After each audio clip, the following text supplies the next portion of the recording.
کسی کا بھی ہو۔ اسی وقت وکاس کی بھابھی کچن سے باہر آئی تھیں، ناشتہ بنا رہی تھیں، لیکن کان ساس کی باتوں پر لگے ہوئے تھے۔ باہر آتے ہی کہنے لگیں، کرن کا گھر ہے اور یہ بچے بھی اسی کے ہیں۔ یہ سننا تھا کہ وکاس کی رنگت پھک پڑی تھی۔ اگلے ہی پل اس کے قدم اس دروازے کی جانب بڑھے تھے۔ خورشیدہ بیگم نے بڑی سخت نظروں سے بہو کو دیکھا تھا۔ وکاس کے پیچھے لپکی تھیں۔ جیسے ہی اس نے مین دروازہ کھولا، خورشیدہ بیگم نے اس کو بازو سے پکڑ کر اپنے سامنے کیا تھا۔ کہنے لگیں، قسم بھول گئے ہو اپنی؟ کہنے لگا، اماں 10 سال گزر گئے ہیں، بس ایک بار جانے دو، مجھے اسے ایک نظر دیکھ کر میں لوٹ آؤں گا۔ خورشیدہ بیگم نے بیٹے کی آنکھوں میں جھلملاتے آنسو دیکھے تو کہنے لگی، میرا مرا منہ دیکھو گے اگر تم نے اسے دیکھنے کی کوشش بھی کی تو۔ 10 سال کا عرصہ گزر گیا تھا، لیکن خورشیدہ بیگم کے مزاج میں ذرا بھی نرمی نہیں آئی تھی۔ 21 سال کی عمر میں وکاس کینیڈا گیا تھا اور 31 سال کا ہو گیا تھا۔ ان 10 سالوں میں اب تک اس کی زندگی میں بہت کچھ بدل چکا تھا، لیکن جو چیز ابھی بھی اس کے اندر قائم دائم تھی وہ تھی کرن کی محبت۔ وکاس کی آنکھوں کے سامنے 10 سال پہلے کا کرن کا من موہنہ روپ سامنے آیا تھا۔ دوپٹے سے لپٹا ہوا وجود، جھکی نظریں، جس نے پہلی نظر میں وکاس کا چین چرایا تھا۔ کرن کو دیکھتے ہی وہ اپنے ہوش کھو بیٹھا تھا۔ بلا شبہ وہ خوبصورت تھی، لیکن اتنی ہی معصوم بھی تھی۔ اس کی معصومیت ہی تو وکاس کا چین چرا گئی تھی۔ جب وہ لوگ اس کے محلے میں نئے نئے شفٹ ہوئے تھے، خورشیدہ بیگم بہت ہی ملنسار عورت تھیں۔ محلے والوں سے اس کے تعلقات بہت ہی اچھے تھے، لیکن خورشیدہ بیگم میں یہ بات بھی تھی کہ ملتی اپنے ہم پلہ لوگوں سے ہی تھی۔ جب اسے پتہ چلا کہ سامنے کچھ نئے لوگ آئے ہیں تو فوراً سے کھانا بنایا اور وکاس سے کہنے لگیں، جا یہ پڑوسیوں کے گھر دیا، بیچارے سامان شفٹ کرنے میں لگے پڑے ہیں، کہاں فرصت ملی ہوگی کہ کھانا ہی بنا لیں۔ وکاس اس وقت نیا نیا یونیورسٹی میں گیا تھا، ابھی واپس لوٹ کر ہی تو آیا تھا، لمبی تان کر سونے کا ارادہ تھا، لیکن والدہ کی بات پر کھانے کا باؤل پکڑا اور سامنے نئے پڑوسیوں کے گھر چلا گیا۔ لیکن جیسے اس نے ڈور بیل دی، دروازہ کرن نے کھولا تھا۔ بس چند لمحوں کی نظروں کا تصادم تھا کہ وکاس اپنا سب کچھ اس معصوم سی لڑکی پر ہار بیٹھا تھا۔ جیسے ہی اس نے وکاس کو دیکھا فوراً سے دروازے کے پیچھے ہٹ گئی، دوپٹے سے اپنا چہرہ چھپایا، کہنے لگی، جی کون ہیں آپ؟ جیسا خوبصورت چہرہ تھا، اس سے زیادہ دلکش اس کی آواز تھی۔ وکاس کا تو جیسے سکھ چین چھن گیا تھا۔ پھر تو یہ سلسلہ ہی چل نکلا تھا۔ گھر میں جب بھی کچھ اچھا پکتا، وکاس اپنی بھابھی سے کہتا، بھابھی پلیٹ میں ڈال دیں، میں ذرا پڑوسیوں کو دے آؤں۔ اس کی بھابھی پلیٹ میں ڈال دیتی۔ وکاس بہانے بہانے سے پڑوسیوں کے گھر جانے لگا۔ تبھی پتہ چلا کہ کرن کا والد نشے کا عادی ہے، والدہ کسی فیکٹری میں کام کرتی ہیں، تبھی گھر کا سلسلہ چلتا ہے۔ لیکن جب یہ باتیں خورشیدہ بیگم کو معلوم ہوئیں، انہیں اپنے یہ نئے پڑوسی کچھ خاص پسند نہیں آئے تھے۔ وہ جو پہلے ان کی تعریفیں کرتے نہیں تھکتی تھیں، اب تو ان کا نام سنتے ہی ماتھے پر بل آ جایا کرتے تھے۔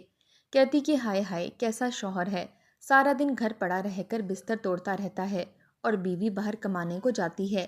وہیں دوسری عورت کہتی کہ ہم نے تو یہ بھی سنا ہے کہ اس کا شوہر نشہ کرتا ہے، اگر کل کلاں کو کوئی اونچ نیچ ہو گئی تو پھر کیا ہوگا؟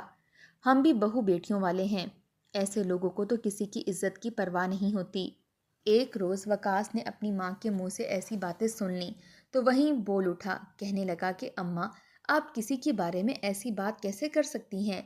آپ سب کو تو الٹا اس خاتون کی ہمت کی داد دینی چاہیے جو اپنا اور اپنی بیٹی کا پیٹ پالنے کی خاطر نوکری کر رہی ہے۔ اس کی زندگی میں نہ جانے کس قدر مشکلات ہوں گی جو اس نے خود نوکری کرنے کا فیصلہ کیا اور حق حلال کا رزق کما کر لا رہی ہے، کم از کم اپنے نشائی شوہر کے آگے ہاتھ تو نہیں پھیلا رہی۔ آپ لوگ اگر اس کا دکھ نہیں بانٹ سکتے تو ان کی مشکلات میں اضافہ بھی مت کریں۔ وہاں پر گاؤں کی 3-4 عورتیں موجود تھیں، سبھی نے منہ کے آگے اپنی چادر رکھ لی تھی۔ کہنے لگی، خورشیدہ بہن اپنے بیٹے کو بھی تم ذرا لگام ڈالا کرو، روز بھاگ بھاگ کر پلیٹیں اٹھائے ان کے ہاں کھانا دینے جا رہا ہوتا ہے۔ زمانہ بڑا ہی تیز ہو چکا ہے، تمہارا یہ بیٹا تو بڑا ہی معصوم ہے، پتہ نہیں کیسے لوگ ہوں، یہ نہ ہو کہ کل کو تمہارے بیٹے کو ہی وہ لوگ اپنی جانب ورغلا لیں، پھر کیا بنے گا؟ یہ باتیں انہوں نے ذرا دھیمے لہجے میں کہی تھیں۔ وکاس سن تو نہیں سکا تھا، لیکن اسے اندازہ ہو چکا تھا کہ وہ کیا کہنے کی کوشش کر رہی ہیں۔ وہ برا سا منہ بنا کر اپنے کمرے میں جا بیٹھا۔ وہ تو سوچ چکا تھا کہ شادی کرے گا تو صرف کرن سے، وہ تو اتنی معصوم اور بھولی بھالی سی لڑکی تھی، اس کے گھر میں آ کر اس کی زندگی خوشیوں سے بھر دے گی۔ مگر امی کی یہ بات سن کر تو جیسے اس کا موڈ ہی خراب ہو چکا تھا۔ اکثر وہ جب صبح صبح یونیورسٹی جانے کے لیے گھر سے نکلتا تو بعض دفعہ اس کی ملاقات کرن سے ہو جایا کرتی تھی، جو اپنے گرد بڑی سی چادر لپیٹے خود ہی دکان سے راشن وغیرہ لینے جا رہی ہوتی۔ یہ دیکھ کر وقاص کا دل اندر ہی اندر کڑتا تھا۔ ایک روز وہ اسے کہنے لگا کہ تمہیں جس بھی چیز کی ضرورت ہو مجھے بتا دیا کرو، میں تمہیں لا دیا کروں گا۔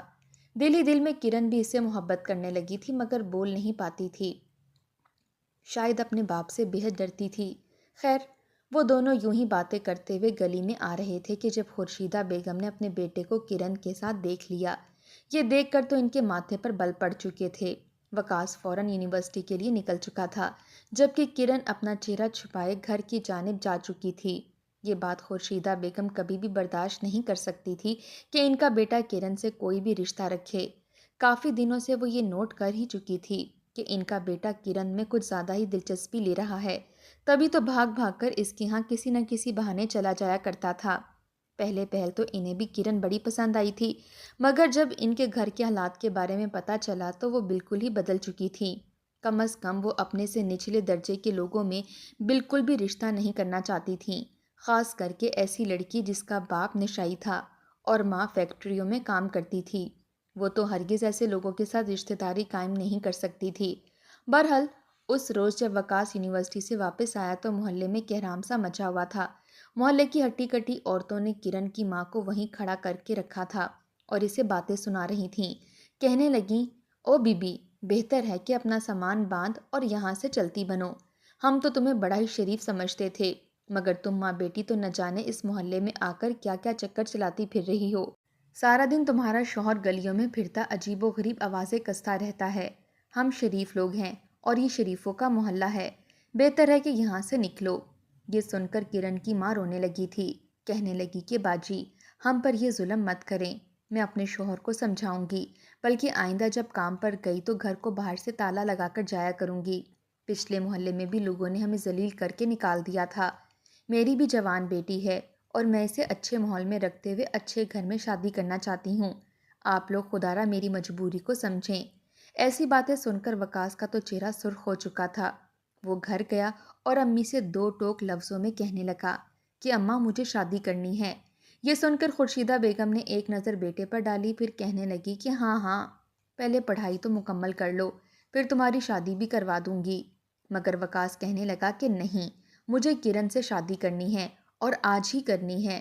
آپ میرا اور اس کا نکاح کروا دیں، میں مزید ان لوگوں کو ان پریشانیوں میں دھستا ہوا نہیں دیکھ سکتا۔ یہ سن کر تو خورشیدہ بیگم کے چہرے کی ہوائیاں اڑی ہوئی تھیں۔ اگلے ہی پل وہ چلا کر بیٹے سے کہنے لگی، میں مر جاؤں گی مگر کبھی بھی اس کو اس گھر کی بہو نہیں بناؤں گی۔ وہ تو ہے ہی جادوگرنی، اس نے تجھے پھانس رکھا ہے۔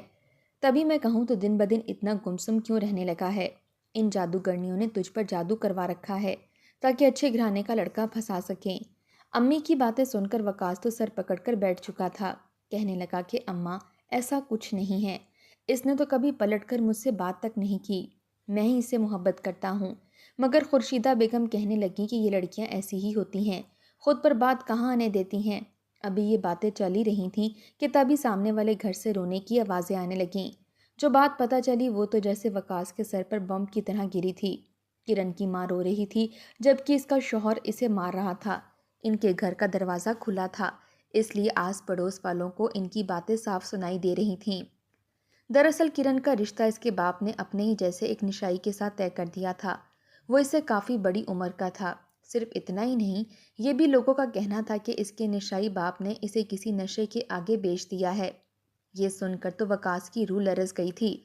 وہ رونے لگا تھا، روتی ہوئی آنکھوں سے اماں سے کہنے لگا کہ اماں خدا کا واسطہ ہے، آپ جائیں اور جا کر اس کی امی سے بات کریں۔ میں کرن کو کسی اور کا ہوتے ہوئے نہیں دیکھ سکتا، میں اسے بہت محبت کرتا ہوں، میری سانس نکل جائے گی، میں تو اسے کسی اور کا تصور بھی نہیں کر سکتا۔ پلیز آپ جائیں اور جا کر میری اور کرن کے رشتے کی بات کریں۔ مگر خورشیدہ نے تو ہاتھ اٹھا کر بیٹے کو چپ کروا دیا، کہنے لگی کہ اگر تم نے ذرا سی بھی زبان چلائی یا میرے حکم کی خلاف ورزی کی تو میں تمہارے سامنے اپنے آپ کو موت کے گھاٹ اتار دوں گی۔ یہ سن کر تو وقاص لرز چکا تھا۔ بھلے ہی اسے کرن سے محبت تھی مگر وہ اپنی ماں سے اس سے کئی زیادہ محبت کرتا تھا۔ مگر ہاں، انہیں منانے کے لیے اس نے سر توڑ کوشش کی تھی۔ نیند تو جیسے اس کی آنکھوں سے اڑ چکی تھی۔ ساری رات وہ گھٹنوں پر سر رکھے بیٹھ کر روتا رہا۔ اس نے تو کبھی نہیں سوچا تھا کہ وہ یوں بھی اس حالت کو پہنچے گا۔ آخر وہ دن بھی آ گیا جس روز کرن کا نکاح تھا۔ ان کے ہاں مہمان آ جا رہے تھے اور یہ منظر وقاص سے دیکھا نہ گیا۔ اس نے تو خود کو کمرے میں قید کر دیا تھا۔ کچھ ہی دیر بعد بارات آ گئی اور کرن رخصت ہو کر اپنے گھر کو چلی گئی۔ جیسے اس کی ڈولی اٹھی تو خورشیدہ کے دل کو ٹھنڈ پڑی تھی۔ وہ کہنے لگی کہ شکر ہے اس ڈائن سے جان چھوٹی۔ اگر یہ یہیں بیٹھی رہ جاتی تو میرا بیٹا تو ہر حال میں اس سے نکاح ہی کر لیتا۔ وہیں وقاص کتنے دن تک بخار میں مبتلا رہا تھا۔ اسے تو کھانے پینے کی ہوش نہیں تھی۔ کچھ ہی ہفتوں بعد اس کے بڑے بھائی نے اس کا داخلہ دوسرے ملک کی یونیورسٹی میں کروا دیا اور پھر وہ دوسرے ملک چلا گیا۔ 10 سال کوئی کم عرصہ نہیں تھا، مگر کوئی ایسا ایک لمحہ نہ تھا جب اس نے کرن کو یاد نہ کیا ہو۔ بھلے ہی وہ کسی اور کی ہو چکی تھی، مگر وقاص آج بھی صرف اسی کا تھا۔ اس کے بعد کئی مرتبہ بیرون ملک سے وہ اپنی اماں اور بہن بھائیوں کو فون کرتا رہا، مگر کسی نے بھی اس سے کرن کی کوئی بات نہیں کی تھی۔ ایک مرتبہ جب بھابھی سے اس کی بات ہوئی تو وہ بھابھی سے کرن کے متعلق پوچھنے لگا، تو بھابھی سے بتانے لگیں کہ کرن کا شوہر بہت برا ہے، اس پر بہت ظلم کرتا ہے، وہ بھی اس کے باپ ہی کی طرح نشئی ہے، بیچاری کی زندگی تو اجیرن ہو کر رہ چکی ہے۔ یہ سب کرن کی ماں نے بھابھی کو بتایا تھا۔ پھر کچھ عرصے بعد جب دوبارہ کرن کے متعلق بات ہوئی تو بھابھی نے بتایا کہ وہ لوگ یہ مکان چھوڑ کر جا چکے ہیں، نہ جانے کہاں گئے، کسی کو کوئی خبر نہ تھی۔ یہ سن کر تو وقاص کا دل ڈوبنے لگا تھا۔ اسے تو پھر کچھ امید تھی کہ چلو کسی بہانے وہ کرن کے بارے میں پتہ چلا ہی لے گا، کبھی نہ کبھی تو وہ اس کی ایک جھلک دیکھ ہی پائے گا، مگر اب تو اس کی ساری امیدیں جیسے دم توڑ چکی تھیں۔ وہ وہیں پر پڑھائی کے ساتھ ساتھ جاب بھی کرنے لگا، اچھا کمانے لگا تھا، اور آج 10 سال بعد جب وہ واپس یہاں آیا تھا تو ایک مرتبہ پھر اس کی محبت نے سر اٹھا لیا تھا، مگر اس کی ماں خورشیدہ بیگم آج بھی محلے کی عورتوں کے ساتھ مل کر کرن کے بارے میں برا بھلا کہہ رہی تھیں۔ جب سے وقاص نے یہ سنا تھا کہ کرن سامنے والے گھر میں رہتی ہے، اس کا تو بس نہیں چل رہا تھا کہ وہ کب جائے اور جا کر کرن سے مل کر آئے، مگر اس کی ماں نے اسے ایسی دھمکی دی تھی کہ وہ ایک مرتبہ پھر بے بس ہو گیا۔ وہ دونوں اس کے بچے تھے، بالکل اپنی ماں پر گئے تھے، مگر اس غربت کی وجہ سے ان کی حالت بہت خراب ہو چکی تھی۔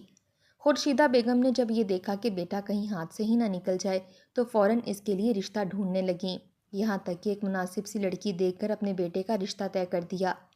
وقاص کسی بھی حال میں اس شادی کے لیے راضی نہیں تھا، مگر صرف اپنی ماں کو خوشی دینے کے لیے وہ رضامند ہو گیا۔ گھر میں شنائیاں بج چکی تھیں، 10 دن تک تو ڈھولکی رکھی، پورا محلہ آتا رہا تھا، مگر کسی نے بھی کرن اور اس کے بچوں کو شادی میں دعوت نہیں دی تھی۔ وقاص بالکل بھی خوش نہیں تھا، نہ ہی اس نے اپنی ہونے والی بیوی کو دیکھا تھا۔ وہ تو گویا کٹ پتلی کی مانند ساری رسمیں ادا کر رہا تھا۔ وہ دن بھی آ گیا جب اس کی بارات تھی۔ وہ دولہا بنا تیار بیٹھا تھا، اس کی آنکھوں میں اچانک آنسو آ چکے تھے۔ وہ بڑی مشکل سے اپنی آنکھوں میں آئے آنسوؤں کو کنٹرول کر رہا تھا۔ جب کھانا کھلا تو سبھی رشتہ دار اور ہمسائے کھانا کھانے میں مصروف تھے کہ تبھی کرن کے دونوں بچے گھر میں داخل ہوئے۔ وہ دیگ سے کھانا ڈال کر دینے والے شخص کے پاس گئے اور ان سے کھانا مانگنے لگے۔ اس نے پہلے تو خوب جھڑکا اور وہاں سے جانے کو کہا، مگر پھر اسے بھی ان معصوم بچوں کی شکل پر رحم آ گیا۔ اس نے اپنے ہاتھ میں پکڑا شوپر لیا اور ایک میں بریانی اور ایک میں قورمہ بھر کر دے دیا، پھر کہا کہ دوبارہ یہاں لوٹ کر مت آنا، واپس گھر بھاگ جاؤ۔ وہ بچے نہ جانے کتنے روز سے بھوکے تھے کہ اتنا لذیذ کھانا دیکھ کر خوشی سے ان کی آنکھوں سے آنسو نکل آئے تھے۔ دونوں بہن بھائی جیسے ہی اس گھر سے نکلنے لگے تو خورشیدہ بیگم نے دیکھ لیا۔ پہلے تو اس نے کھانا ڈالنے والے کریم بابا کو خوب باتیں سنائیں، پھر ان بچوں کے ہاتھ سے کھانے کے شوپر لے کر وہیں فرش پر الٹ دیے اور انہیں مارنے لگی۔ یہ دیکھ کر وقاص سے رہا نہ گیا۔ وہ دھولا بنا وہاں سے اٹھا اور اپنی اماں سے ان بچوں کو چھڑوانے لگا، کہنے لگا خدا کا خوف کریں امی، کیا بگاڑا ہے ان بچوں نے آپ کا؟ اب بھی تو آپ نے کھانا ضائع ہی کیا ہے، اگر یہ بچے کھا لیتے تو کیا جاتا؟ سبھی ان کی جانب دیکھ رہے تھے۔ جب وقاص نے دونوں بچوں کو تھاما اور ایک مرتبہ پھر کھانا ان کے لیے برتنوں میں ڈلوایا، پھر خود ان بچوں کے ان کے گھر چھوڑنے کے لیے گیا۔ اسے بچوں پر بہت ترس آ رہا تھا۔ دروازے پر دستک دی تو دروازہ کرن نہیں کھلا تھا، مگر جو حالت اس کی ہو چکی تھی یہ دیکھ کر وقاص ہڑبڑا کر رہ گیا۔ نہ ہی چہرے پر پہلے جیسی رونق رہی تھی اور نہ ہی کوئی خوشی۔ وہ اس قدر سنجیدہ اور سپاٹ تھی کہ دیکھ کر اس کے دل کو کچھ ہوا تھا۔ دونوں کی نظریں ٹکرائیں تو نہ جانے کیا ہوا کہ کرن پھوٹ پھوٹ کر رونے لگی۔ اس کے دونوں بچے تو کھانا کھانے میں مصروف ہو چکے تھے، جبکہ وہ اسے دھلا بنا دیکھ کر روتی رہ گئی۔ اسی پل وہ کچھ سوچ چکا تھا۔ اس کی ماں اس کے پیچھے سے وہاں سے لینے کے لیے آئی، کہنے لگی کہ دور رہو اس لڑکی سے، یہ ہے ہی ایسی، شوہر تو مر چکا ہے، نہ جانے کیا کر کے پیسے کماتی ہے، حرام کاری جو کرتی ہے، تبھی اس کے بچے بھوکے بلکتے رہتے ہیں۔ وقاص کے صبر کا پیمانہ لبریز ہو چکا تھا، کہنے لگا بس اماں، اب مزید نہیں، میں نے فیصلہ کر لیا ہے، نکاح کروں گا تو کرن سے ہی کروں گا۔ اس نے اپنے گھر میں بیٹھے مولوی صاحب کو بلا لیا۔ کرن تو حیرت سے وقاص کا چہرہ دیکھ رہی تھی۔ وقاص نے اس سے اس کی رضامندی پوچھی تو وہ روتے ہوئے بولی، میں تمہارے قابل نہیں، بیوہ ہوں، پھر 2 بچوں کی ماں، ان کا پیٹ پالنے کی خاطر میں نے لوکل اشتہاری ادارے میں اپنا چہرہ بھی بیچ دیا ہے تاکہ وہ اشتہارات میں میری تصاویریں استعمال کر سکیں اور ان پیسوں سے میں بچوں کا پیٹ بھر سکوں۔ یہ سن کر وقاص رو پڑا۔ اس کی ماں تو دل تھامے کھڑی رہیں، پھر وویلا کرنے لگیں، مگر تب تک وقاص اور کرن کا نکاح ہو چکا تھا۔ وہ کرن اور اس کے بچوں کو رخصت کر کے اپنے گھر لے آیا تو ماں نے جوتا اتار کر کرن کو مارنا چاہا۔ بڑے بھائی بھابھی نے انہیں پکڑ کر الگ کمرے میں بند کر دیا۔ کئی ماہ تک خورشیدہ بیگم جلتی کڑتی بد دعائیں دیتی رہیں، مگر مرتیں کیا نہ کرتیں۔ بیٹے کی خاطر کرن اور اس کے بچوں کو قبول کرنا ہی پڑا۔